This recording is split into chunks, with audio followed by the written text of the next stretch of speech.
Hey guys, Yankee here, and today I'm going to be giving my thoughts on Conception, episodes 3 and 4. So, episode 3 opens up immediately where episode 2 left off, with Itsuki running out of the dungeon with his knocked out star children in his arms. As soon as he gets outside, the star children come back to life, and we get a brief explanation on how all that works, right? We're just explaining game mechanics and sort of how it works in the game and how it's going to work here in the anime. And basically, Star Children can't die like this. They get close to being, like, when they're defeated, they just go into the little Russian nesting doll thing. And once they're out of the dungeon, they're healed perfectly. So that's established. And then immediately ignored, where there's a gag where they come out, they were defeated. They go back in after they've sort of situated themselves, get defeated again, and then we see the Star Children outside the dungeon, beaten and bruised. So that's interesting. Just a little oversight, but I guess that's fine, right? It's for a little joke. We get that out of the way, and Mana is just upset because Itsuki is ridiculously weak. Can't even defeat an enemy in the dungeon, let alone like a boss. So we talked to, oh boy, Nar. I can't pronounce his name, so I'm just gonna call him Nar. We talked to Nar, and he brings up like an old legend about the double love ritual, which is when you do a love ritual with two girls, and you get stronger star children because of it. And again, we're just introducing game mechanics through the anime, right? In the games, like, once you get like a certain affinity with the girls, you're able to do the double love ritual or double class mating. I think it's called tri-mating in Conception 2, where you pick two girls and you can make a single star child that's going to be significantly stronger than if you just did it with one, and it also has an increased chance of producing twins. So we talk about that. Itsuki is sort of hesitant, and then like the next half of the episode, like that opening was like 2 minutes maybe, and then like the first half after that is just Mahiru stuff, which I guess makes sense. She is sort of the main heroine of this first game, and I think this anime started before the actual Conception Plus game was announced. So they're also sort of establishing changes to her in this episode, which, for people that don't know, why would you? Apparently, in the original PSP release of Conception, Mahiru was a lot meaner to Itsuki than she is in Conception Plus, and then here in the anime. I've never played the original PSP release of Conception. It's only in Japanese, and I can't speak Japanese. But even before the anime started, I've heard somebody talk about it online, about how Mahiru is just rude. And when Conception Plus, the game, got announced, one of the things that they put in like one of the early press releases was, we have completely rewritten Mahiru. Apparently, she was not a very popular character, and so they sort of toned her down and made her more reasonable. And we'll talk about that as we sort of go through the story here in this episode. But so Itsuki and Mahiru go to like a hot springs that's like out and about. And they sit in the bath and they chat for a little bit. Itsuki discovers the little keychain Mahiru has. And then Mahiru does this funny thing a bit later where, instead of just talking to Itsuki and sort of telling him how she sort of feels and sort of what she wants, she does like puppetry with the little keychain where she's sort of communicating through it to him. So we get that. We get like some moments between them there. Mahiru eventually passes out. She overheats in the tub, passes out. Cool. We've seen that a million times. And then once she comes to outside of the hot spring, she immediately starts looking for the keychain, which is just now in the tub somewhere. And Itsuki goes in to find it. And of course, we're in a magic world, so it can't just be a regular hot spring. It's a hot spring that at night becomes cold. So Itsuki gets to walk through this cold water looking for a keychain. I don't know how it's so hard to find. The water seemed pretty clear to me. Just look for it, man. You don't have to go wading through the water, rubbing your hands around. Like, just look for it. But anyway, he finds it, and then a discussion of like a childhood promise that Itsuki and Mahiru had made comes up. And this is where a bulk of, like, apparently Mahiru's attitude came from in the original release of the game. She was really caught up on this promise, apparently, and like she treated Itsuki like, or just the main character, I guess, because I don't know if he had like a set name in the original PSP release, but just treated them like trash because they didn't remember this little promise they had made. And so they changed that, where here in the anime she's more reasonable, upset that he doesn't remember, sure, happy when he finally does, and things like that. Like, that's understandable. Like, you make a promise as kids, you can't expect people to remember it. Like, you can, if you remember and they don't, like, sure, you can be upset about it. Like, that's fine, that's reasonable. You think something's important and then somebody else just forgets. But, like, I can't imagine how bad Mahiru must have been in that original release of the game, to where when they were selling Conception Plus, like, that was a selling point. They made a big deal about how they changed her character, rewrote her.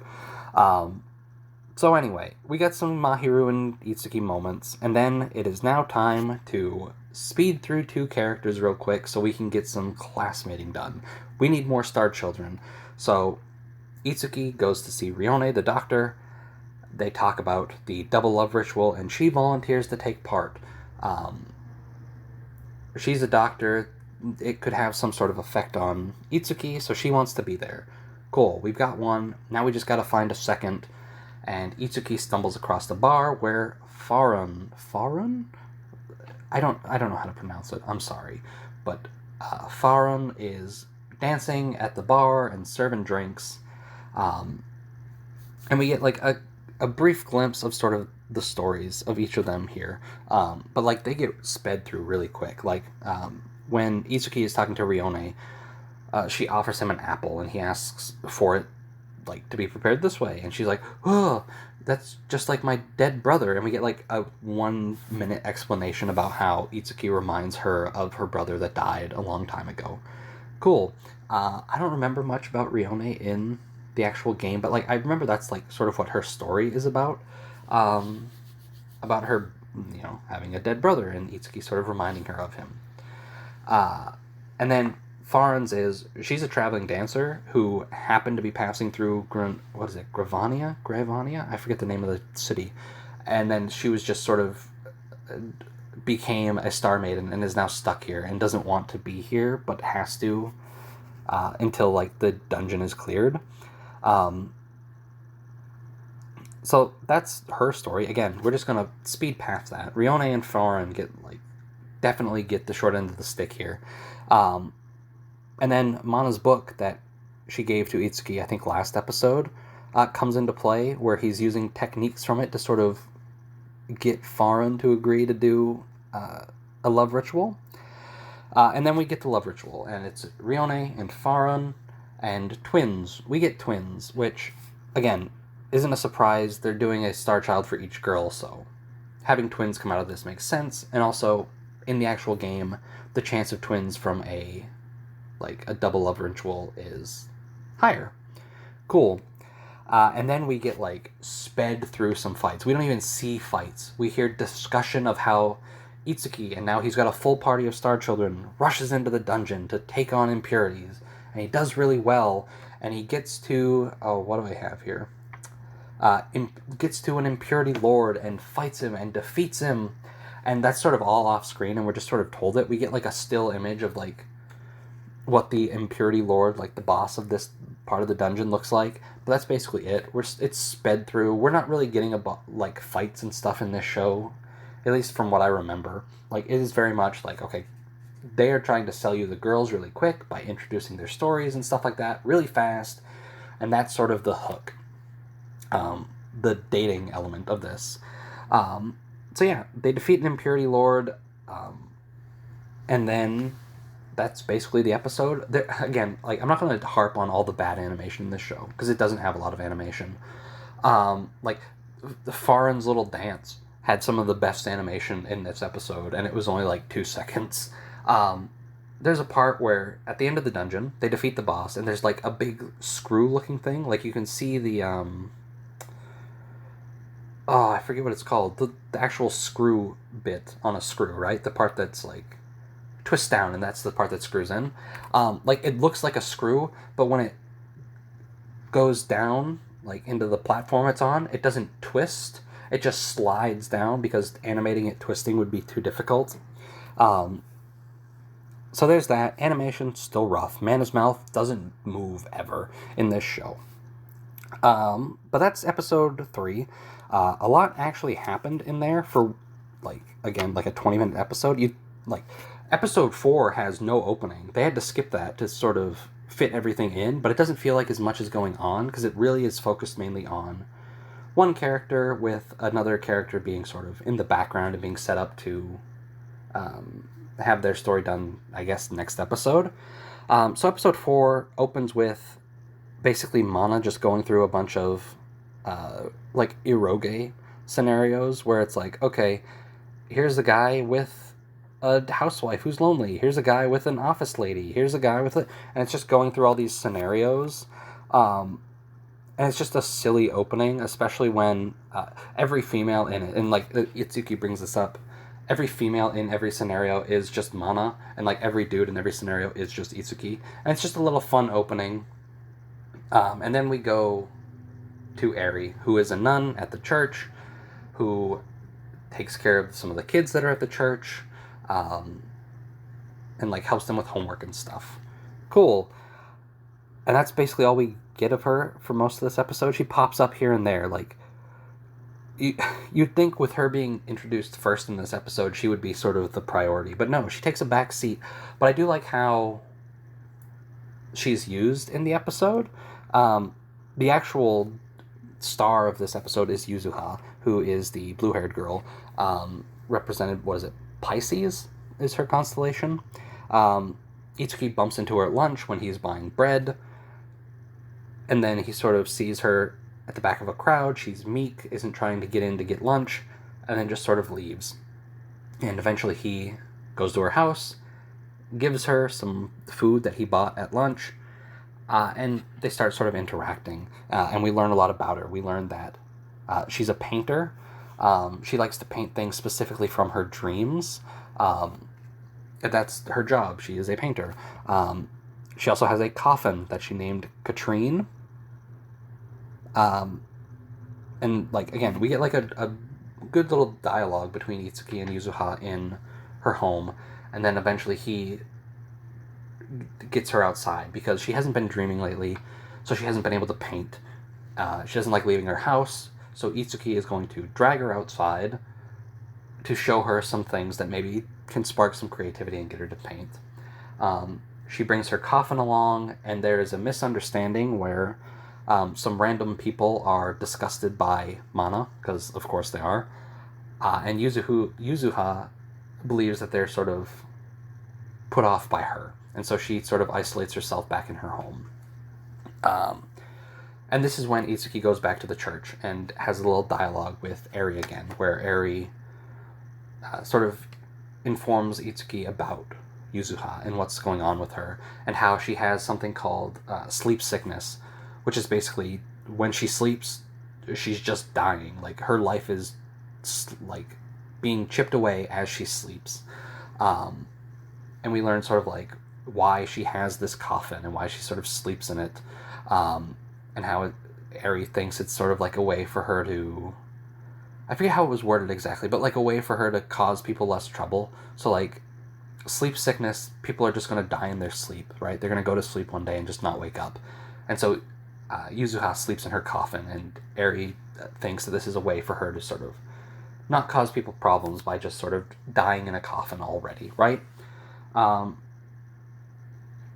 So yeah, everything about Yuzuha in this episode is great. From when I played the game, she was one of the better characters. I also think I don't know if this was the case after the anime and Conception Plus, but originally I think she was one of the more popular characters, which I assume is why she got a longer episode to herself. I think Ruka was also one of the more popular characters, which is why she got a good chunk of episode 2 to herself. But yeah, how did Itsuki gets her to come out again by building a second coffin, to sort of what is it? He says it's like a friend for Katrine. He even gave it a name, and they go out and they have fun, and then he does the love ritual with Yuzuha. We didn't see her star child though, so I don't know what it was. I don't know what class it was. But yeah, and then the episode ends with Mana giving a box to Itsuki, saying it's a gift for Eri because she helped him. And Itsuki, unfortunately, does not check the gift before he gives it to her, and he goes to talk to Eri at the church. We see a glimpse of a secret room in the church that Eri does not want us to know about. And then he gives her the gift, and inside the gift is a whip and a scenario from the beginning of the episode where the only one where Mana wasn't the main female in the little roleplay scenarios was one where Eri was just whipping Itsuki, and we see that here. We don't see that, we hear it. We see her getting the whip and her being excited about receiving the whip.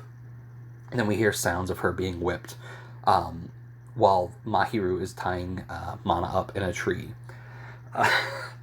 This show's silly. I love it. And that's the 2 episodes. I'm going to assume that Eri is going to get wrapped up next episode.